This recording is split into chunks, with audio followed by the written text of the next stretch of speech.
J'ai un cursus, on va dire, traditionnel dans la formation, un apprentissage après mes 15 ans, de haut de mes 15 ans, classique, en pâtisserie d'abord, ensuite en boulangerie. Ensuite, je suis allé découvrir les chemins de la France par l'intermédiaire des Compagnons du Devoir. Donc, je suis compagnon du Devoir après avoir voyagé pendant 7 ans sur les routes françaises et européennes, qui m'ont amené en Belgique, où j'y suis resté 3 ans. Quand on a quitté le cocon familial à 15 ans et que, eh bien, on a la bougeotte, à 27 ans, on ne tient pas en place.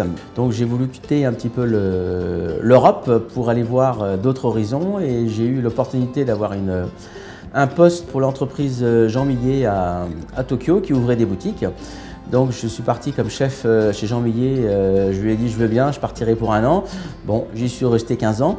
Pendant ces 15 années, eh bien, j'ai en même temps passé le concours de meilleur ouvrier de France, chocolatier, que je n'ai pas eu la première fois, que j'ai eu la deuxième fois en 2007. Donc un concours prestigieux qui m'a ouvert des portes sur l'Asie, sur le monde entier, qui m'a enrichi encore plus ce qu'est le perfectionnement de soi-même et de notre métier. Entre deux, j'étais dans une école de formation au Japon, au Cordon Bleu. J'y suis passé, donc j'ai terminé directeur de l'école. J'y suis resté 10 ans et j'ai ouvert ma société de conseil ensuite les 5 dernières années au Japon, avant de rentrer ici en 2012 en France pour racheter une entreprise et faire la création de l'entreprise à Vitré, où aujourd'hui on a un labo de production avec 6 boutiques et quelques autres boutiques à venir dans les mois à venir.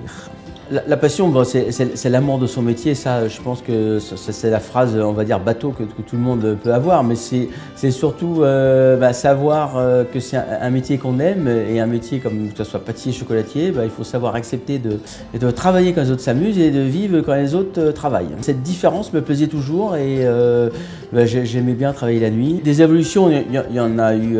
Moi, j'en ai connu beaucoup. Que ce soit les évolutions mécaniques, parce que dans le métier, ce qu'on appelle des métiers manuels. Quand j'ai commencé, on avait très peu de machines dans les labos où j'ai commencé. Aujourd'hui, alors je ne veux pas rentrer dans le côté rentabilité, non. On s'est mécanisé un petit peu, mais il faut ne pas oublier qu'on aura et on restera toujours des métiers manuels. La passion, on n'est pas passionné, on ne peut pas faire ce métier.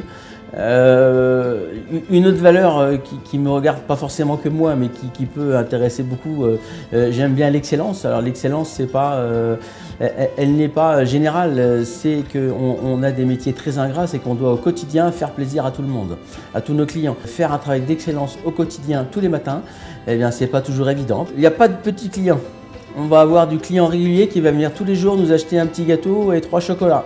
Mais ce client, il est aussi important que celui qui vient à Noël et qui me fait une commande à 10 000 €. Aujourd'hui, ce qui me passionne, c'est de développer mon entreprise. Alors, développer mon entreprise, oui, il n'y a pas que la fabrication des produits, c'est la développer dans la faire grossir, mais qu'elle reste à taille humaine et qu'on puisse garder ce côté artisanal que je veux absolument garder, et surtout avoir d'autres points de vente en chocolaterie. Quand je fais un projet, j'ai déjà un autre derrière qui suit. Donc pour l'instant, j'en ai déjà pas mal pour les 5 années à venir. Après, on va voir.